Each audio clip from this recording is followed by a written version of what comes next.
Hello mga ka-fighters, it's me Virginia Tamara and syempre gagigising ko lang this time. So today is day 4 na sa 365 days in 2025. So super bilis ng araw, naka 4 days na kagad. And syempre inom tayo ng water.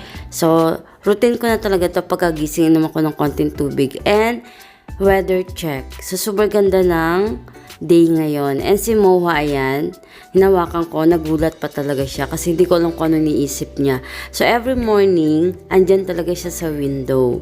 So, pinaka-favorite niyan. And every day is, lagi kami naglalaro in the morning. Ayan, gustong-gusto niya yan. And today is, wala nga ako maisip na vlog ko. Ito lang yung vlog natin. Very simple.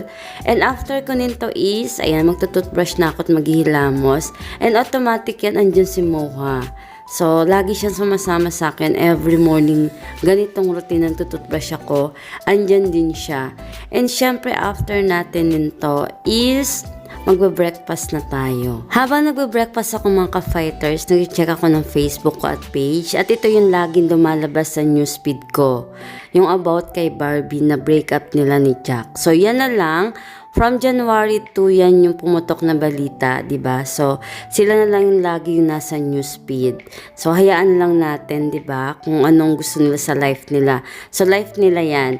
And syempre, after ko nyan is, ang ginagawa ko naman is, nag-check ako ng aking Mobile Legend na account. So, ayan. So, hindi mawawala sa mga MLBB lovers. So, very simple lang yung ating vlog today. And abangan nyo po yung ating mga vlogs pa. So, meron pa akong mga vlog na hindi pa na-upload at na-edit. Thank you for watching mga ka-fighters. See you next vlog. Bye-bye!